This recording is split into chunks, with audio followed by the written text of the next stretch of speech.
Welcome to visit our new blog. Thank you watching for Kamar TV. Just subscriber viewers, আসসালামু আলাইকুম। আপনারা দেখতে পাচ্ছেন খামার টিভি এই মুহূর্তে বাংলাদেশের উত্তরবঙ্গের যে বিশাল ডেইরি ফার্ম, উন্মুক্ত গোচারণ ভূমি, বাংলাদেশের সিরাজগঞ্জের শাহজাদপুর উপজেলার যে ধলাই নদীর তীরে রেশমবাড়িতে এই খামারটি অবস্থিত। বিকালবেলা দুধ দোহনের মুহূর্তে এই মুহূর্তে খামার টিভি আপনাদের সামনে উপস্থিত হয়েছে। দেখতে পাচ্ছেন এখানে শত শত গাভী এভাবে উন্মুক্ত গোবাথানে পালন করা হয়।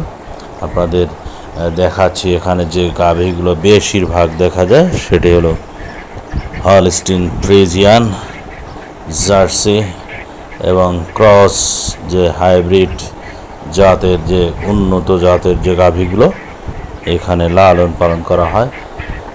এখানে আপনারা দেখতে পাচ্ছেন এই খামারগুলোতে গবাদি পশু লালন পালন করার একটি সুবিধা, সেটি হলো এখানে ধলাই নদী প্রায় বছরে ডিসেম্বর মাস থেকে শুরু করে এখানে জুন জুলাই মাস পর্যন্ত গবাদি পশু লালন পালন করা হয়। এভাবে গবাদি পশুর বাছুরদেরকে এখানে রাখা হয়, অর্থাৎ ছোট বাচ্চাদের এখানে আলাদাভাবে রাখা হয়। দুধ দোহনও চলছে এবং দুধের যে ক্যান সেটিতে দুধের খুবই ফ্যাট। এখানকার দুধ খুবই পুষ্টিমানের। দেশের যারা খামারি আছে, প্রান্তিক খামারি, এরাই কিন্তু আমাদের মাশাআল্লাহ খুব সুন্দর একটি বাচ্চা কাপ বাছুরটা, তার দুধ দহন শেষ। এদের কিন্তু নির্দিষ্ট একটি করে নাম আছে, নাম ধরে ডাকার সাথে সাথেই তারা চলে যায় তার মায়ের কাছে। এই খামারিরাই আমাদের যে প্রোটিন সেটি সরবরাহ করে থাকে সারা দেশে।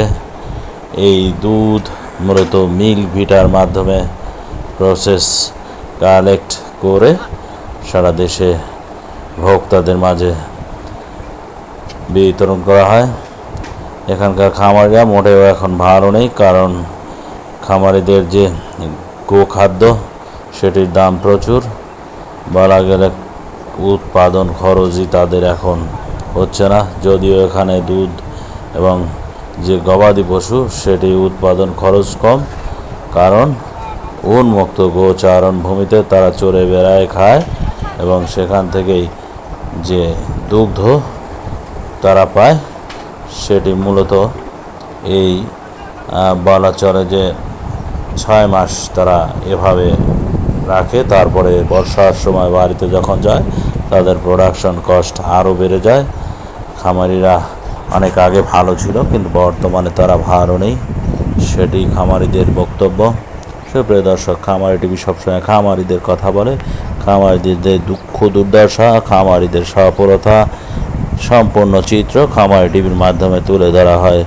সুপ্রিয় দর্শক, খামারি টিভির ভিডিও ভালো লাগলে চ্যানেলটিকে একটি সাবস্ক্রাইব করে লাইক, কমেন্ট এবং ভিডিওটি শেয়ার দিয়ে সবাইকে দেখার সুযোগ করে দেবেন।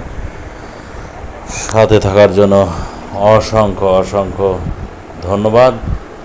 আমরা পরবর্তী ভিডিওতে আপনাদের দেখাবো। সুপ্রিয় দর্শক, দেখতে পাচ্ছেন এটি কিন্তু একটি প্রাকৃতিক এক আবহাওয়ার দৃশ্য, মন ভরানো যে দৃশ্য।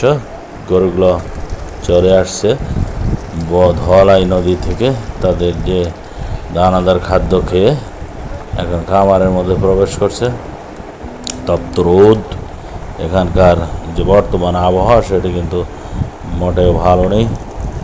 তারপরেও খামারিরা এখানে তাদের গবাদি পশুগুলো লালন পালন করে। দেখতে পাচ্ছেন ওই পারে যে ঘরগুলো, সেখানে খামারিদের অর্থাৎ রাখালদের যে থাকার জায়গা, ঝড় ঝান্টা সব কিছুই এই খামারের মধ্যেই এই উন্মুক্তভাবে এই গবাদি পশুগুলো থাকে।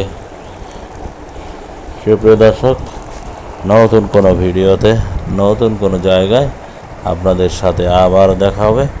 ততক্ষণ পর্যন্ত খামারি টিভির সাথেই থাকুন। আজকের মতো আমি বিদায় নিচ্ছি। আমি আনিসুজ্জামান। সুপ্রিয় দর্শক, সাথে থাকার জন্য অসংখ্য ধন্যবাদ। আসসালামু আলাইকুম।